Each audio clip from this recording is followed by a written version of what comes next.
शांति। आज का प्रातः क्लास है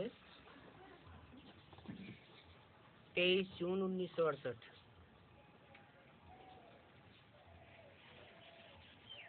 रूहानी बाप रूहानी बच्चों को बैठ समझाते हैं।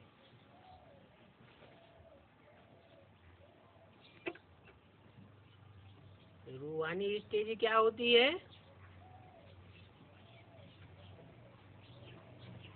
रूह अर्थात स्टार की याद में है तो रूहानी स्टेज है। रूह की याद नहीं है, स्टार की याद नहीं है, अपनी देह की याद है या कोई देहधारी की याद है तो देह अभिमानी स्टेज है।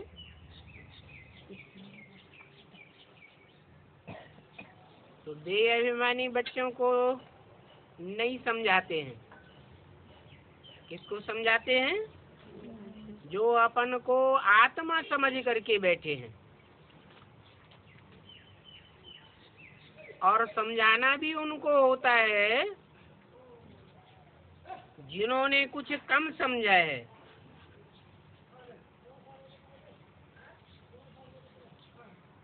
बाप समझाए तो रहे हैं,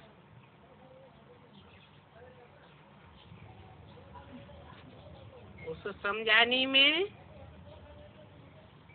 कोई तो बहुत समझदार बन जाते हैं। बच्चे जानते हैं ये बाबा तो वंडरफुल है,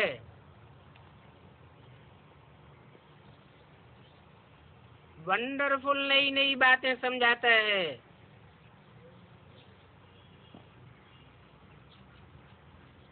भले तुम यहाँ बैठे हो परंतु अंदर में समझते हो ये हमारा बेहद का बाबा भी है।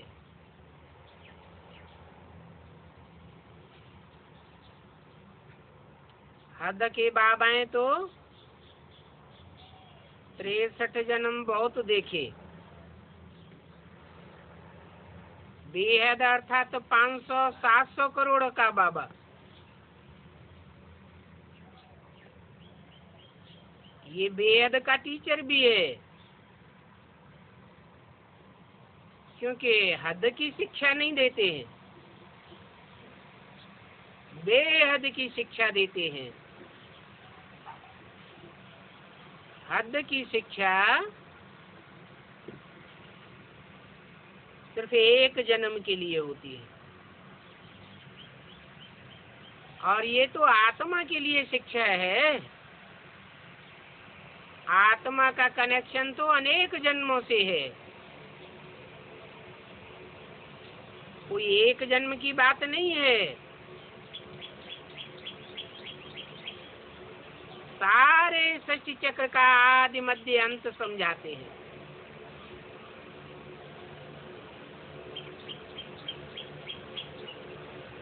जिसमें पूरा 84 का चक्र आ जाता है। तो ये चक्र का नॉलेज स्टूडेंट की बुद्धि में होना तो चाहिए ना।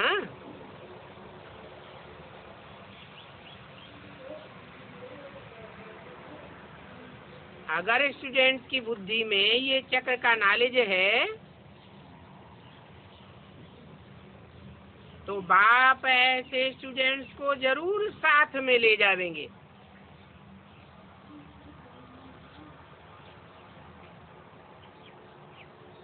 शिव की बारात गाई हुई है। बारात में कोई साथी होते हैं, कोई बाराती होते हैं। साथी साथ साथ चलते हैं, बाराती पीछे पीछे चलते हैं। बाप ये भी समझाते हैं कि ये पुरानी चीज ही दुनिया है। इस दुनिया में बुद्धि योग नहीं लगाना है। इस चीची दुनिया से बच्चों को ले जाना है। कहाँ ले जाना है? अपने घर ले जावेंगे। ये दुनिया तो पराई दुनिया है।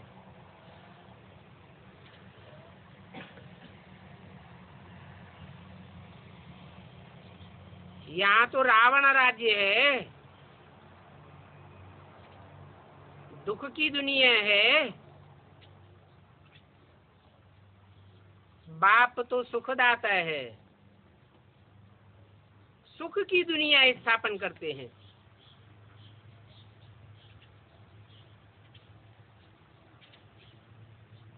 जैसे कन्या की शादी होती है तो ससुर घर वाले आते हैं कन्या को अपने घर ले जाने के लिए।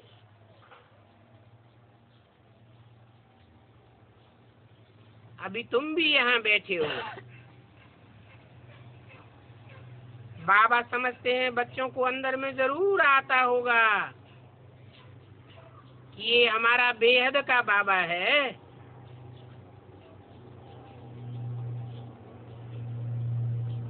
बेहद की शिक्षा भी देते हैं, तो बेहद का टीचर भी है। और शिक्षा भी कोई छोटी मोटी नहीं देते हैं, बहुत बड़ी शिक्षा देते हैं। जितना बड़ा हमारा बेहद का बाबा है उतनी बड़ी बेहद की शिक्षा है। बच्चों की बुद्धि में रचना के आदि मध्य अंत का राज भी है।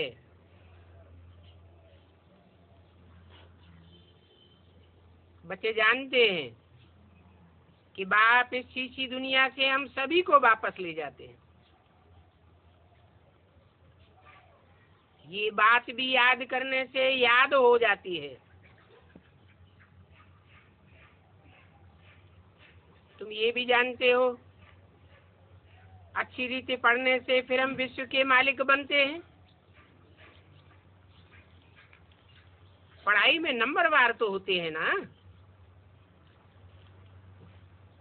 कोई विश्व के मालिक बनेंगे, कोई विश्व के मालिक के सहयोगी बनेंगे, अर्थात राज्याधिकारी बनेंगे।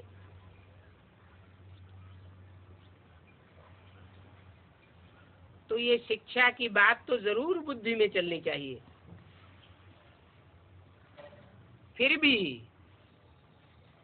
पहले बाप को याद करना पड़े,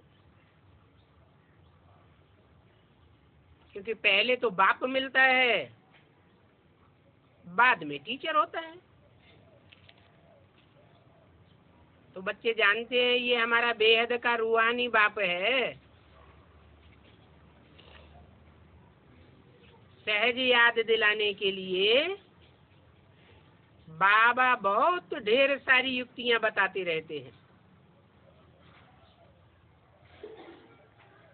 इसके लिए कहते हैं माम एकम याद करो। कोई दूजम को याद करेंगे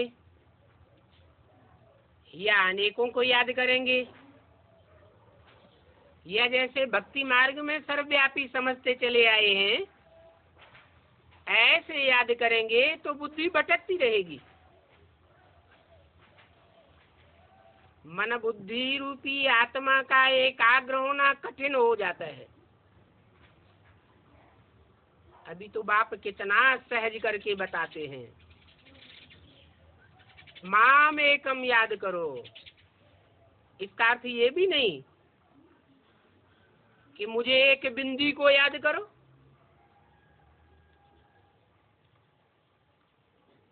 बिंदी बिंदी आत्मा तो सभी है।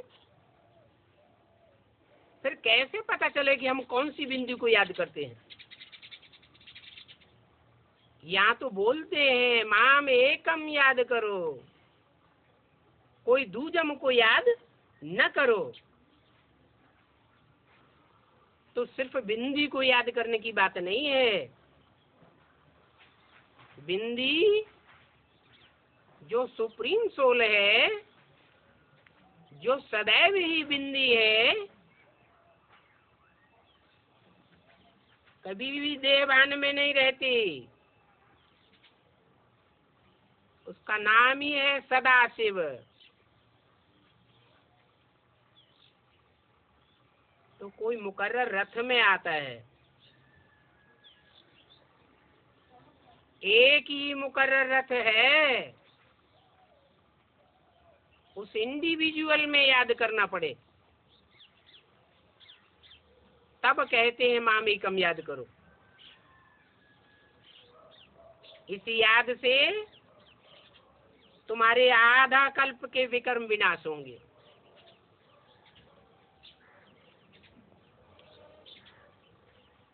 अगर कोई दूजम को याद किया तो पाप कर्म भस्म नहीं होंगे, पावन बनने के लिए तुमने जन्म जन्मांतर भक्ति की है, जप तप आदि बहुत किए हैं,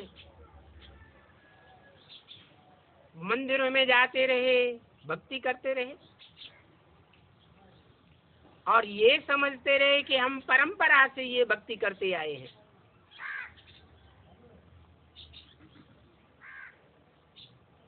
परंतु परंपरा भी कब से, ये शास्त्र कब से बने? पहले भक्ति शुरू हुई या पहले शास्त्र बने?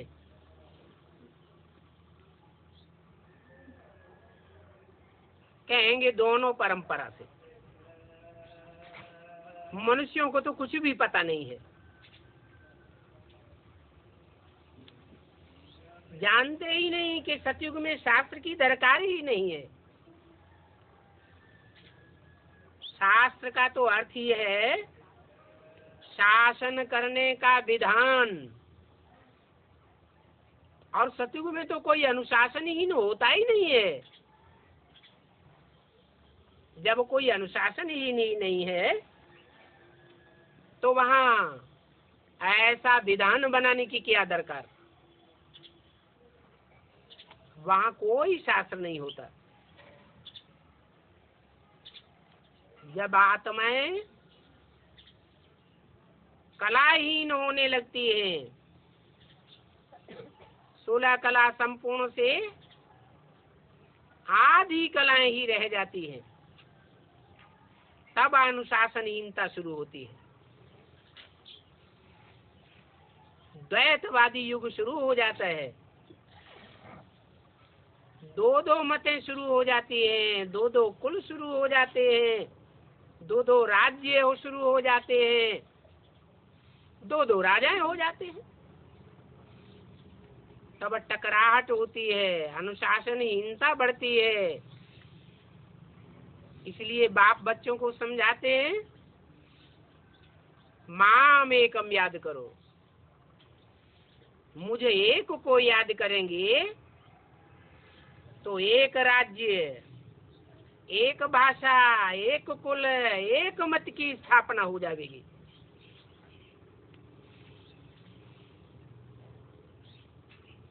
और मुकर्रर रथ में याद करना पड़े,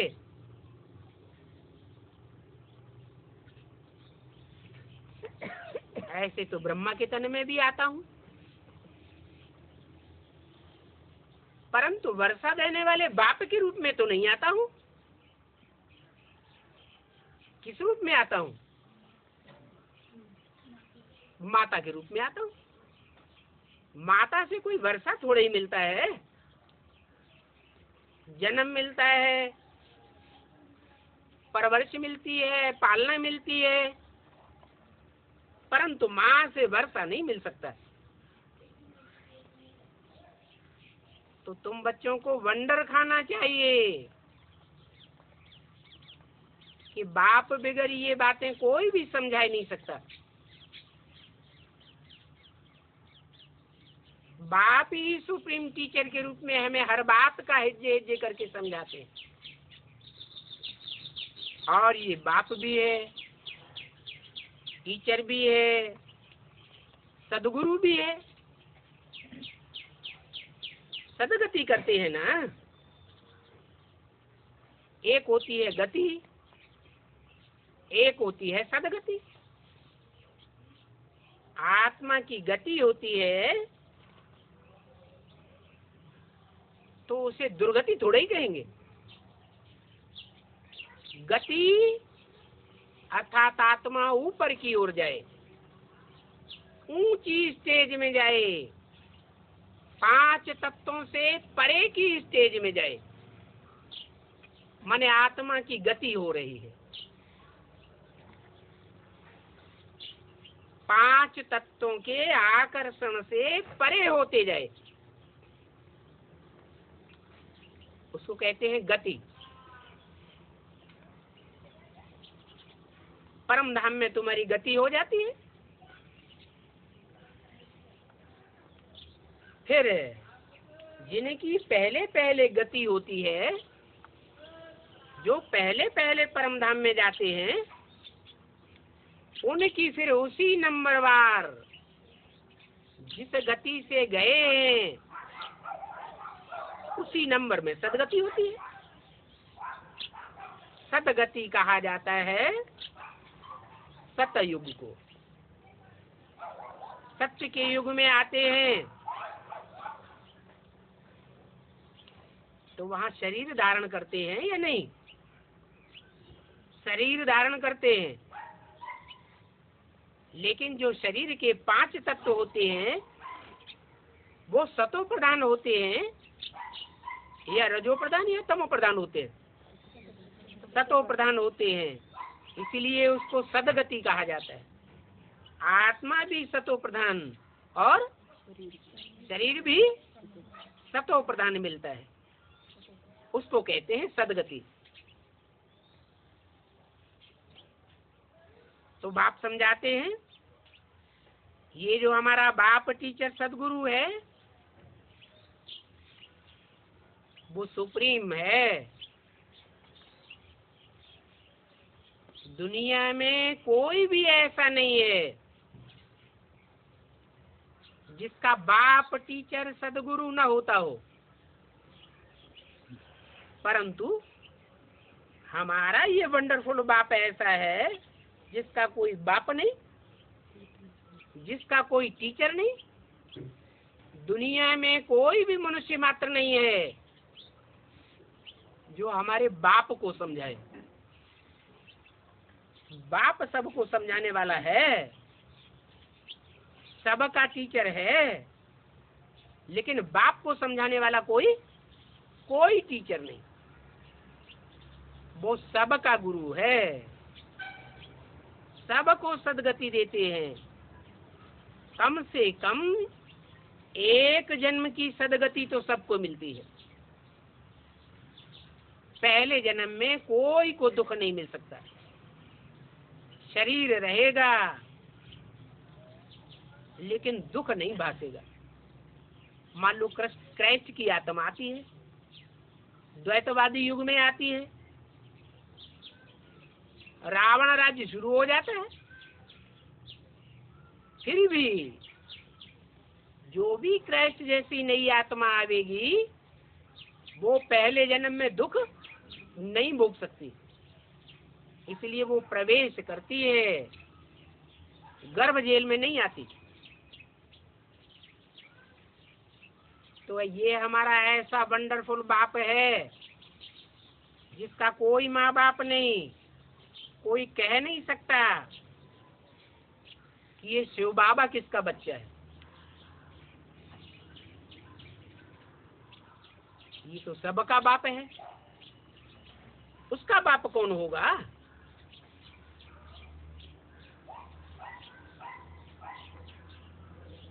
प्रजापिता का भी कोई बाप है,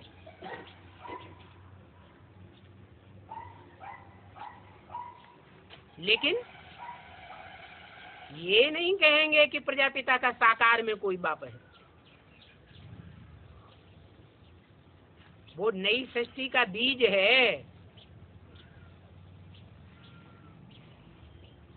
नर से डायरेक्ट नारायण बनता है, परंतु प्रजापिता वाली आत्मा का भी कोई बाप है या नहीं है? शिव उसका भी बाप है। प्रजापिता को सदा शिव नहीं कहेंगे, शंकर को सदा शिव नहीं कहेंगे, क्योंकि सदैव तो निराकारी स्टेज में रहता नहीं। जो भी आत्माएं हैं सब जन्म मरण के चक्र में आती है। एक हमारा बेहद का बाप है जो कभी भी जन्म मरण के चक्र में नहीं आता है। तो ये बातें बुद्धि में घड़ी घड़ी याद रहे तो भी मन मना भव है। मना ज्ञान का मनन चिंतन मंथन भी अगर बुद्धि में चलता रहे तो ये नहीं कहेंगे कि याद नहीं है। हाँ, फर्स्ट क्लास याद नहीं है, याद तो है। स्टूडेंट टीचर को याद करते हैं तो टीचर की पढ़ाई याद तो आती है ना, पढ़ाई भी याद आती है, फिर पढ़ाने वाला टीचर भी याद आता है। परंतु ये टीचर ऐसा है जो कहाँ खुद पढ़ा हुआ नहीं है। ये सबको पढ़ाता है लेकिन इसको कोई पढ़ाने वाला नहीं है, क्योंकि वो नॉलेजफुल है, ज्ञान का सागर है और मनुष्य सृष्टि का बीज रूप भी है। वो बीज रूप भी पता कैसे चलता है? तब पता चलता है जब वो सदा शिव बाप जो आत्माओं का बाप है वो मुकर्रर रथ में प्रवेश करता है, तब अपना भी परिचय देता है और मनुष्य सृष्टि के पिता का भी परिचय देता है।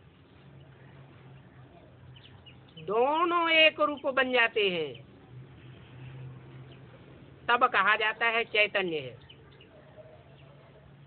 क्योंकि परमधाम में तो सब आत्माएं जड़वत होती है, वहां तो कोई हलन चलन होती ही नहीं। तो चैतन्य होने के कारण बाप तुम बच्चों को सभी कुछ समझाते हैं। समझाना तभी हो सकता है जब बोलता चालता हो। चैतन्य किसको कहा जाता है? बोलते चालते को चैतन्य कहा जाता है। कहते हैं बच्चों, मैं जिस शरीर में प्रवेश किया हुआ हूँ इन द्वारा मैं तुमको आदि से लेकर के इस समय तक का सारा राज समझाता हूँ। जब से सृष्टि की आदि हुई है ये राज कोई भी नहीं बता सकता। मनुष्यों के पास तो सिर्फ 2500 वर्ष की हिस्ट्री है, उससे पहले की हिस्ट्री का तो किसी को पता ही नहीं है। स्वर्ग क्या होता है, नरक क्या होता है, मनुष्यों को पता ही नहीं। मैं आकर के बताता हूँ। जब समझाता हूँ तो अंत के लिए पीछे कहेंगे, पीछे तुम भी समझ जावेंगे कि अभी अंत आ गया। अभी बाप कहते हैं ये तुम्हारा अंतिम जन्म है, दुनिया का विनाश सामने खड़ा है। तो बुद्धि में उतना बैठता नहीं है, परंतु जब अंत आना होगा तो तुम समझ जावेंगे कि अब अंत आ गया। कर्मातीत अवस्था को भी नंबरवार पहुंच जावेंगे, तब स्वतः ही समझ जावेंगे कि अब अंत आ गया। फिर तुम दुनिया के अंत का आसार भी देखेंगे। अभी तो आसार दिखाई नहीं पड़ता। समझते हैं ऐसा विनाश तो पहले से ही हमेशा से होता चला आया। ये छोटे छोटे विनाश तो होता ही रहता है। तुम्हारी बुद्धि में ये तो है कि पुरानी दुनिया का विनाश तो जरूर होना है। ये विनाश तुम बच्चों ने अनेक बार देखा है और अनेक बार देखते रहेंगे, और पढ़ते भी ऐसे हैं जैसे कल पहले पढ़े थे वैसे ही अब भी पढ़ते रहेंगे। राज्य लिया था, फिर तुमने गंवाया था, अभी फिर राज्य ले रहे। बुद्धि में तो है कि हम बाप की पढ़ाई को कितना धारण करते हैं, है कितना सहज। तुम बच्चे समझते हो हम सच सच विश्व के मालिक थे। विश्व किसको कहा जाता है? जहाँ विश्व धर्म की आत्माएं मौजूद हों। तो सतयुग के आदि में विश्व धर्म की आत्माएं मौजूद होती है क्या?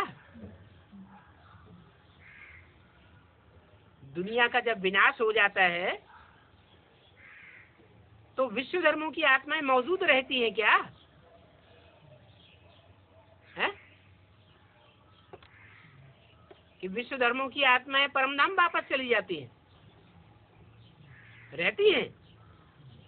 है? भले नहीं रहती हैं, परंतु उन विश्व धर्मों का बीजारोपण करने वाली आत्माएं तो इसी सृष्टि पर रहती हैं। आधारभूत आत्माएं तो इसी सृष्टि पर रहती हैं।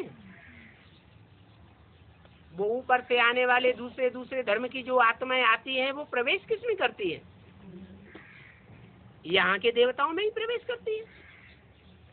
इसलिए कहा कि तुम सारे विश्व के मालिक बनते हो। फिर बाबा आकर के हमको वही ज्ञान दे रहे हैं। बाबा राय देते हैं तुम्हारे अंदर में ऐसे ऐसे ज्ञान टपकना चाहिए कि बाबा हमारा बाबा भी है, टीचर भी है। कोई स्टूडेंट जो पढ़ने वाले स्टूडेंट्स होते हैं कब टीचर को बोलते हैं क्या? टीचर द्वारा तो पढ़ाई पढ़ते रहते हैं। कोई कोई बच्चों से माया बहुत गफलत कराती रहती है, पढ़ाई को ही छोड़ देते हैं। एकदम माया जैसे आंखों में धूल डाल देती है। ये देह अभिमानी की धूल है जो पढ़ाई को ही छुड़ाई देती है। माया इतनी गफलत में डालती है कि बात मत पूछो। फिर भी बाप कहते हैं ये पढ़ाई ही मुख्य है, क्योंकि ये पढ़ाई जन्म जन्मांतर आत्मा के साथ रहेगी। ये पढ़ाई के संस्कार रहेंगे। जो यहाँ जितनी पढ़ाई को धारण करेंगे वो पढ़ाई जन्म जन्मांतर काम आती रहेगी। 21 जन्म तो पक्का है। तो ऐसी पढ़ाई को कौन छोड़ते हैं? बाप के बच्चे जो पढ़ाई पढ़ने वाले हैं वो ही पढ़ाई को छोड़ते हैं। विधर्मी आत्माएं जो द्वापर युग से आती हैं वो तो बाप के बच्चे बनते ही नहीं है, डायरेक्ट बाप से पढ़ाई पढ़ते ही नहीं है। तुम बच्चों में से ही ऐसे बहुत हैं जो पढ़ाई को छोड़ देते। नहीं तो तुम बच्चों को अभी कितनी खुशी रहनी चाहिए, क्योंकि बाबा हर बात की नॉलेज देते हैं। रोजमर्रे के जीवन की कोई ऐसी बात नहीं जो बाप न बताते हो, और कल्प कल्प आकर के ऐसी नॉलेज देते हैं। बाप कहते हैं कम से कम इस रीति तो मुझे याद करो, जिस रीति मैं बताता हूँ। कल पहले भी तुम बच्चे ही समझे थे, औरों ने समझा ही नहीं था। जो दूसरे धर्म में कन्वर्ट हो जाते हैं वो तो पूरी पढ़ाई पढ़ते ही नहीं है, यहाँ भी कन्वर्ट होते रहते हैं। आज बात मानेंगे, बाप मानेंगे, कल नहीं मानेंगे। तो उनका तो कोई बाबा है ही नहीं। बाबा तो तुम बच्चों का है और तुम्हारा बेहद का बाप है। ये वंडरफुल बात है। अच्छा बताओ, मेरा कोई बाबा है? शिव बाबा किसका बच्चा है? बच्चे समझते हैं कि हम तो बेहद के बाप के बने हैं। बेहद के बाप की पढ़ाई भी वंडरफुल है। जो पढ़ाई इस समय के सिवाय और कब भी पढ़ते नहीं, सिर्फ तुम ब्राह्मण बच्चे ही पढ़ते हो। और ये भी जानते हो कि बाप को याद करते करते ही हम पावन बनेंगे। एक बाप की याद से ही पावन बनेंगे। अगर मिक्स याद आती रही तो भी पावन नहीं बनेंगे। हो सकता है कि पावन न बने तो फिर सजा खानी पड़े। तुम जानते हो कि जन्म जन्मांतर तुमने गर्भ जेल में बहुत सजा खाई है। 63 जन्म गर्भ जेल की सजाएं ही तो खाते आए हो।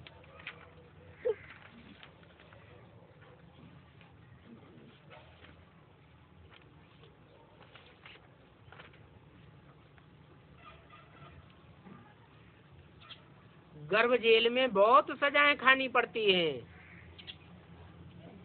परंतु वहां सजाओं का अंत नहीं होता।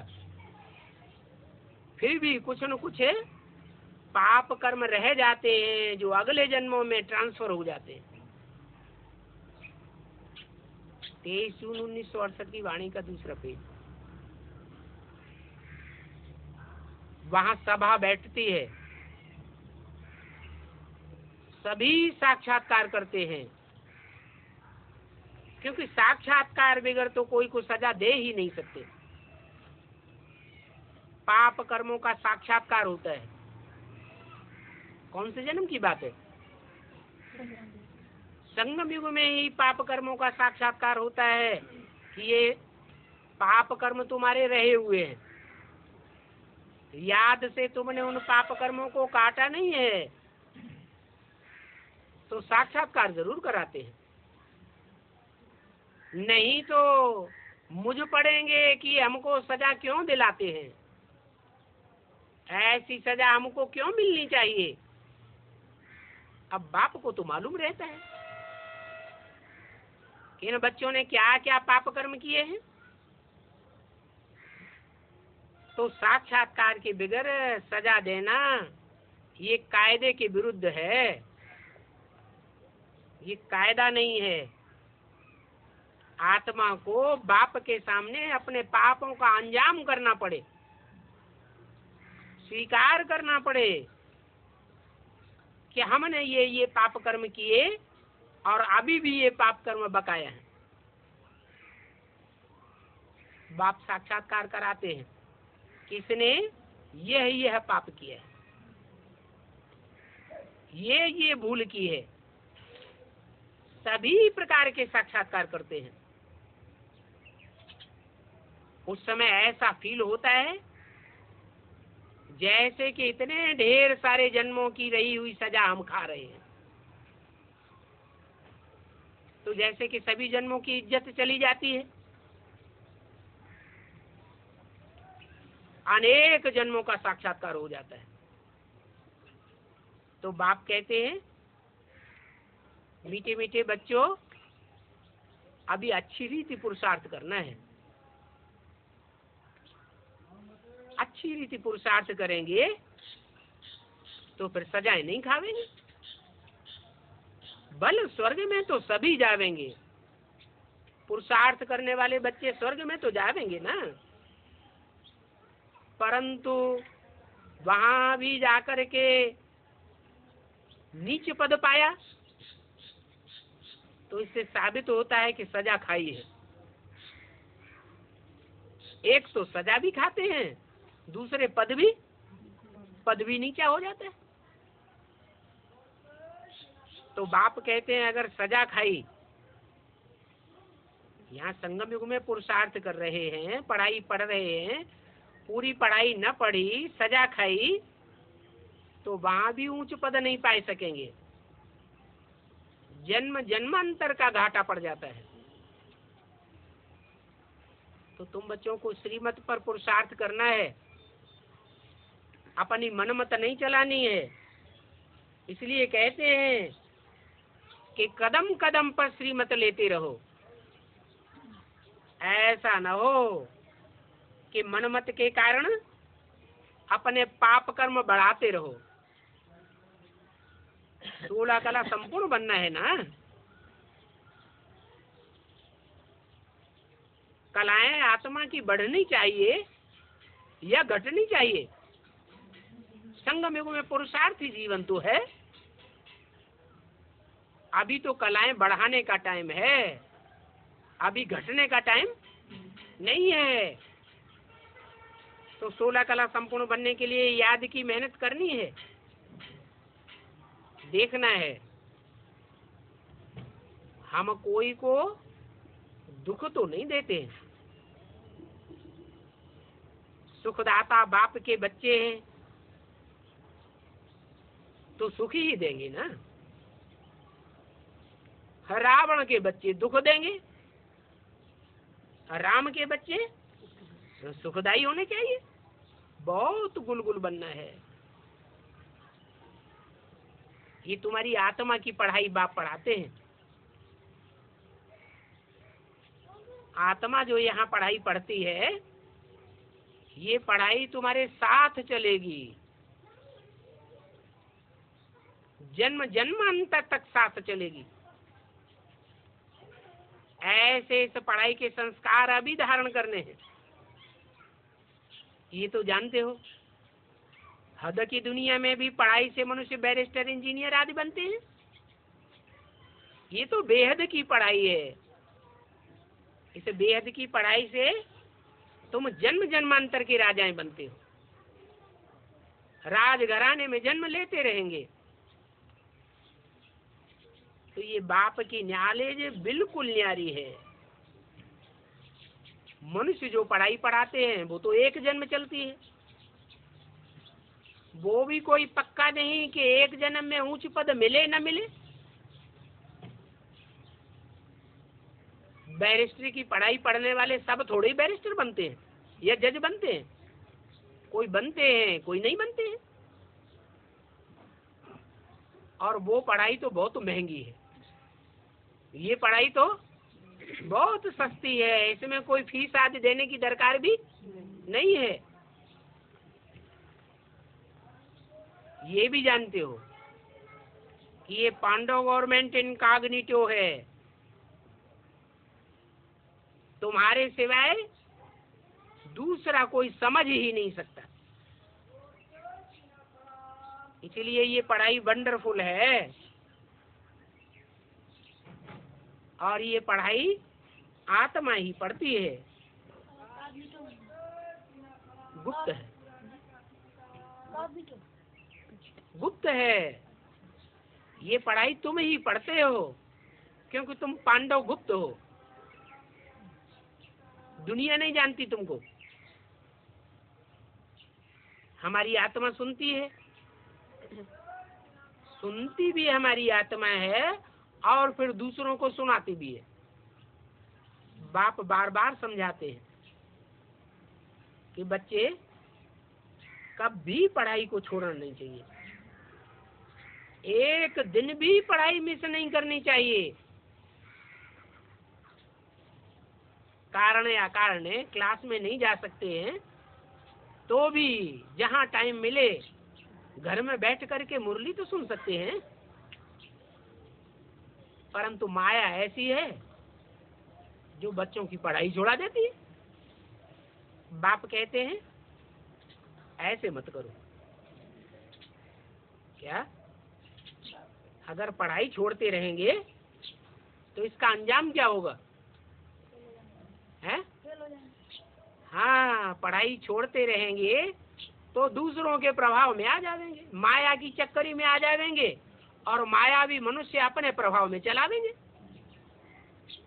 तो पढ़ाई कभी मिस नहीं करनी चाहिए। पढ़ाई को छोड़ा, मुरली से प्यार माना, मुरलीधर से प्यार, और मुरली को ही अगर छोड़ दिया तो अंजाम क्या होगा? बाप से किनारा कर जाएंगे, दूर हो जाएंगे। बाप के पास ऐसे बहुत बच्चों की रिपोर्ट आती है। कैसे बच्चों की? जो थोड़े दिन पढ़ाई पढ़ते हैं फिर पढ़ाई छोड़ देते हैं। और रजिस्टर से भी बाप को मालूम पड़ जाता है। रजिस्टर में हाजिरी तो लगती है, ये कितना दिन गैर हाजिर रहा, एवरेज तो समझते हैं। फलाना 12 मास गैर हाजिर रहा, 2-3 वर्ष गैर हाजिर रहा, पढ़ाई को छोड़ देते हैं तो फिर बाप को भी भूल जाते हैं। वास्तव में ये बाप तो ऐसी वंडरफुल चीज है जो कब छोड़ने की चीज है ही नहीं। वंडरफुल बाप है ना। बाप जानते हैं कि यह ब्रह्मा बच्चा 84 का चक्र खाने वाला है। जैसे ये ब्रह्मा बच्चा 84 का चक्र खाने वाला है, ऐसे ही तुम भी 84 का चक्र खाने वाले हो। जैसे ये 16 कला संपूर्ण बनता है, तुम बच्चे भी 16 कला संपूर्ण बनते हो। तो कहते हैं तत्त्वम, जैसे यह बनता है वैसे तुम भी बनते हो। तुम भी इनके साथ रहते हो। किनके? नहीं, इनके साथ रहते हो। माना रामकृष्ण की आत्माओं के साथ तुम बच्चे भी रहते हो। ये जन्म जन्मांतर का तुम्हारा ही पार्ट है। बहुत बच्चे ऐसे समझते भी हैं क्या कि हमारा अनेक जन्मों का पार्ट बाप दादा के साथ है। तो ये जैसे कि एक खेल हो जाता है। ये ड्रामा, ये दुनिया एक प्रकार का खेल है। इस खेल में कोई बच्चे हैं जो हीरो हीरोइन के साथ जन्म जन्मांतर पार्ट बजाते हैं। तो ये भी जानते हो कि खेल की बात कोई को सुनाने से झट याद रह जाती है। खेल तो सबको अच्छा लगता है ना। वो खेल की बातें कभी भूलती नहीं है। ये भी अपना अनुभव सुनाते हैं। कौन? ब्रह्मा बाबा। छोटेपन में वैराग के ख्यालात आते थे। कहता था इस दुनिया में तो बहुत दुख हैं।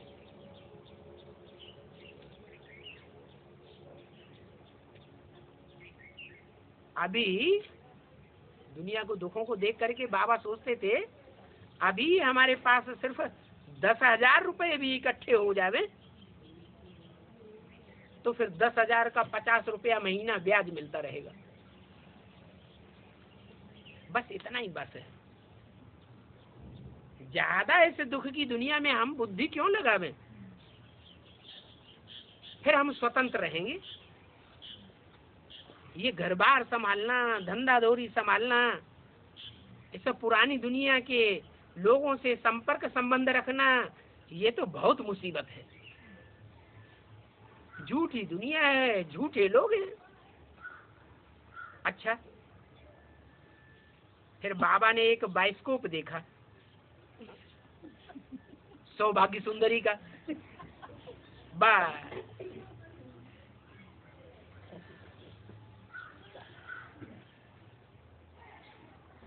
क्या हुआ? बस बैराग की सारी बातें उड़ गईं। तो बाप कहते हैं कि ये फिल्म और ये उपन्यास, ये तमो प्रधान दुनिया की बहुत तमो प्रधान चीजें हैं। इनके संग के रंग में कभी नहीं आना चाहिए। अगर थोड़ा भी इन बातों के संग में आए तो संग का रंग जरूर लग जाएगा। सबसे जाती आत्मा का पतन होता है बाइस्कोप देखने से। बाइस्कोप माने जो सिनेमा हॉल में जाकर के फिल्म देखते हैं, वो फिल्म टीवी में भी देख सकते हैं।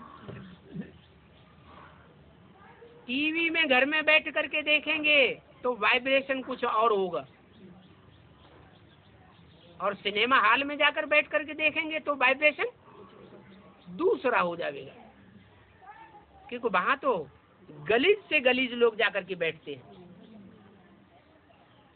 ऐसे तो घर में भी बैठ करके फिल्म नहीं देखना चाहिए, क्योंकि फिल्म में जो भी बातें आती हैं उन बातों से विदेशीयता की बदबू आती है या नहीं आती है? विचार को बढ़ाने वाली बातें देखने को मिलती हैं या सदाचार को बढ़ाने वाली बातें मिलती हैं?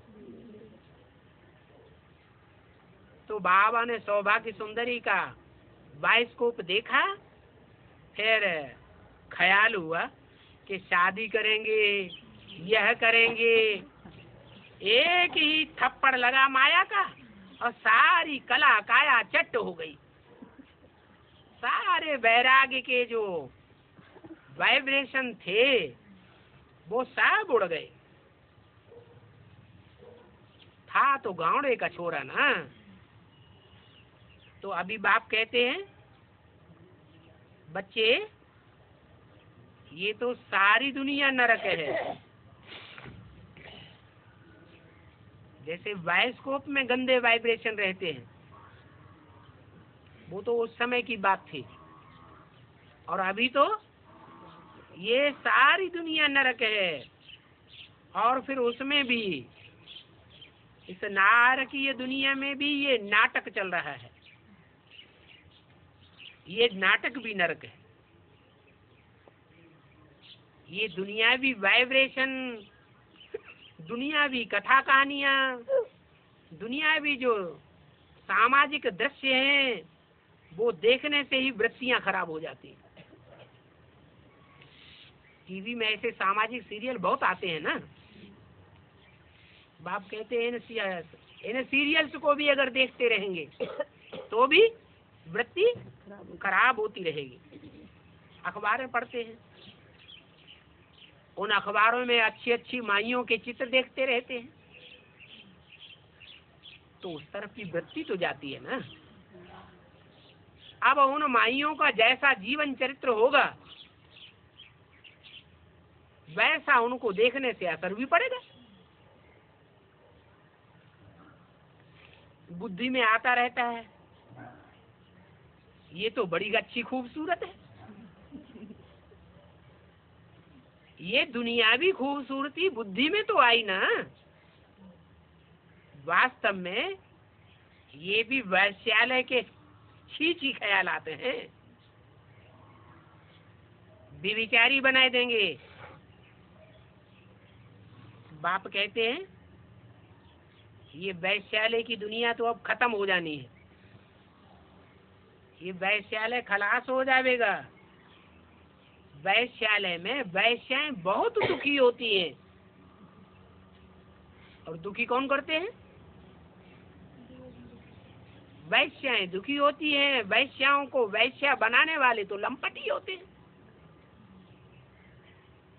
इसलिए अभी तुम और सभी भूलें मत करो, माम एकम याद करो। ऐसे ऐसे गंदे चित्र भी तुम क्यों देखते हो जिनका जीवन चरित्र बहुत खराब है? ये सभी बातें तुम्हारी वृत्ति को नीचे ले जाएंगी। ये जो कुछ देखते हो इस दुनिया में वो सब कब्र दाखिल हो जाना है, कुछ भी नहीं रहेगा। जो कुछ इन आंखों से देखते हो वो सब खलास हो जाने वाला है। तो विनाशी को देखना चाहिए क्या? अविनाशी दुनिया सामने खड़ी है, तुम्हारी बुद्धि में आया तो है ना कि नई दुनिया आने वाली है, तो नई दुनिया को याद करो। वो नई दुनिया इन आंखों से तो दिखाई नहीं पड़ती। कैसे दिखाई पड़ती है? बाप ने जो ज्ञान का तीसरा नेत्र दिया है, उस तीसरे नेत्र से तुमको ये दुनिया दिखाई देगी। तो नई दुनिया को देखो, बाप को देखो। बाप की पहचान नॉलेज से होती है। तीसरा नेत्र तुमको बाप की नॉलेज देता है। इन आंखों से तो कोई बाप को देख भी नहीं सकता। क्या मनुष्य सृष्टि के बाप को भी कोई नहीं देख सकता इन आंखों से? और जो आत्माओं का बाप है, उस आत्माओं के बाप शिव को भी कोई नहीं देख सकता इन आंखों से। तो ज्ञान का तीसरा नेत्र ही है जो बाप आकर के देते हैं, तो काम में लाना चाहिए ना। तो इन सभी बातों से ममत्व मिटाए दो। इस दुनिया के सभी शरीर छीछे पुराने हैं, इसलिए बाप कहते हैं कि ये शरीर तो सड़ते जावेंगे और तुम पुरुषार्थी बच्चों की आत्मा पावरफुल होती जाएगी। जब आत्मा पावरफुल होगी तो शरीर क्यों सड़ते जाएंगे? क्योंकि दुनिया के जो 5 तत्व हैं, जड़ तत्व हैं, वो पहले सुधरेंगे या आत्मा पहले सुधरेगी? है? आत्मा ज्ञान लेती है, 5 जड़ तत्व थोड़े ज्ञान लेते हैं। तो जड़ तत्व तो बिगड़ते ही जाएंगे। जिसे हम कुदरत कहते हैं, प्रकृति कहते हैं, वो प्रकृति के 5 तत्व तो बिगड़ने ही हैं, क्योंकि जड़त्वमयी प्रकृति के तत्व हैं। ये शरीर भी 5 तत्वों का बना हुआ है। तो जब तक ये पूरी दुनिया भस्म नहीं होती है, इस तमो प्रधान दुनिया के वाइब्रेशन समाप्त नहीं होते हैं, तब तक ये 5 तत्व वाला शरीर सड़ता जाएगा। ये सभी शरीर तो पुराने छीछी हैं, भला आत्मा शुद्ध बनती जाती है, परंतु शरीर तो छीछी ही है। इन तरफ क्या ध्यान देना है? इसलिए एक बाप को ही देखना है। बाप कहते हैं, मीठे मीठे बच्चों, ये मंजिल बहुत ऊंची है। कौन सी मंजिल? जो संगम युग में बाप ने तुम्हें मंजिल दिखाई है कि नर से नारायण बनना है और नारी से लक्ष्मी बनना है। ये मंजिल बहुत ऊंची है। विश्व का मालिक बनने के लिए कब भी कोई ट्राई भी नहीं कर सकता बिना इस ज्ञान के। ये ईश्वर का ज्ञान ही है जो तुमको ऊंचा उठना सिखाता है। कोई की बुद्धि में भी ये बातें नहीं आवेंगी, क्योंकि दुनिया में माया का प्रभाव भी कोई कम नहीं है।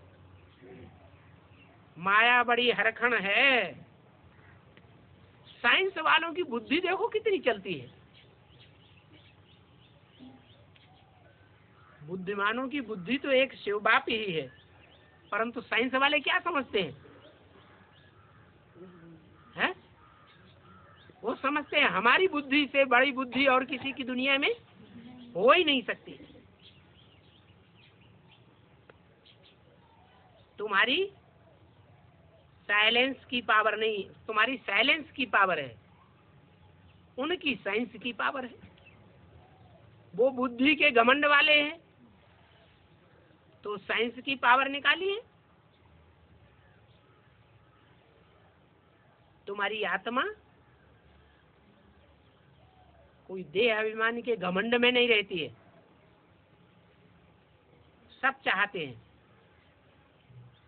सब बच्चे चाहते हैं कि हम इस देह भान से मुक्ति पावें। तुम्हारी तो एम है, तुम्हारी ऑब्जेक्ट है जीवन मुक्ति की। मुक्ति पाना कोई बड़ी बात नहीं है।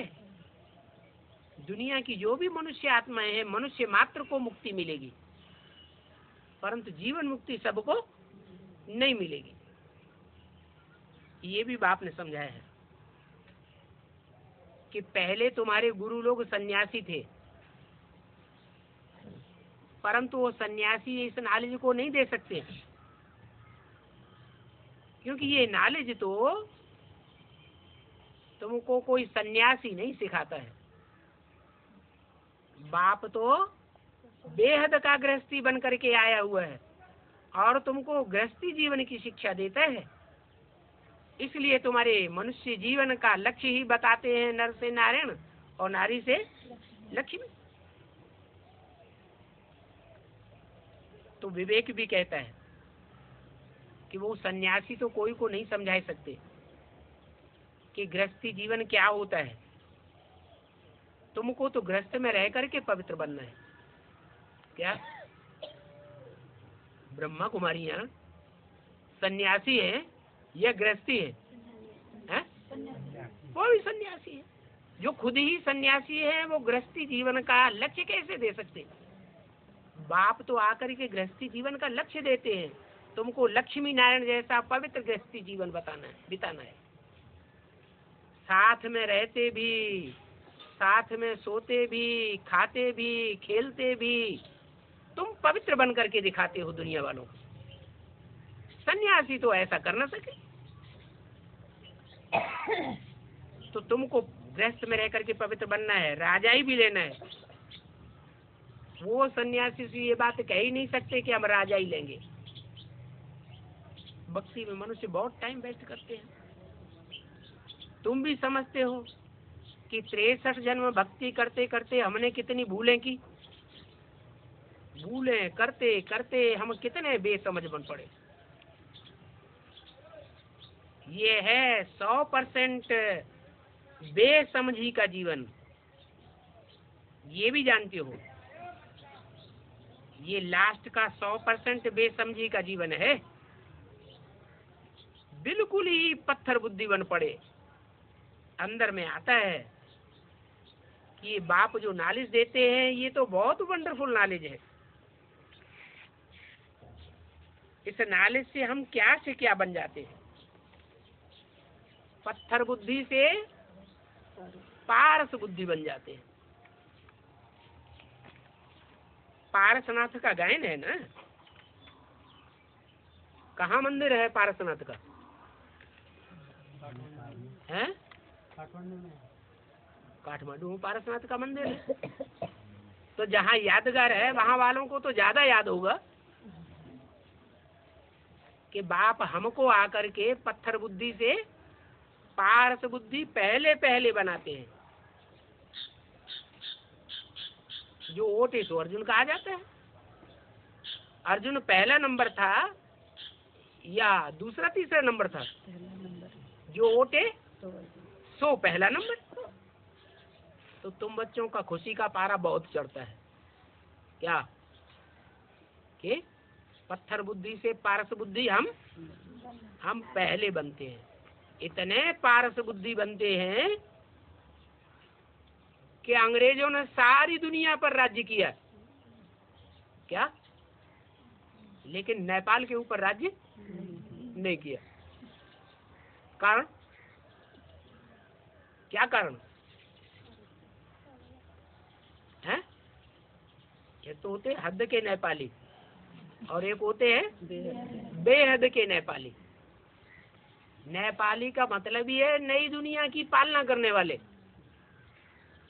तो जिन्होंने नई दुनिया जो बाप आकर के स्थापन करते हैं उसकी पालना की जिम्मेवारी ली है, वो तो पहले पहले पत्थर बुद्धि से क्या बनने चाहिए? पारस बुद्धि बनने चाहिए।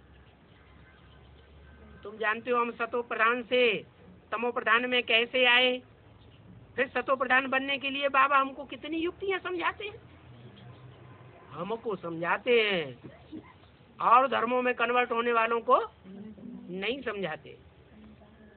ओम शांति।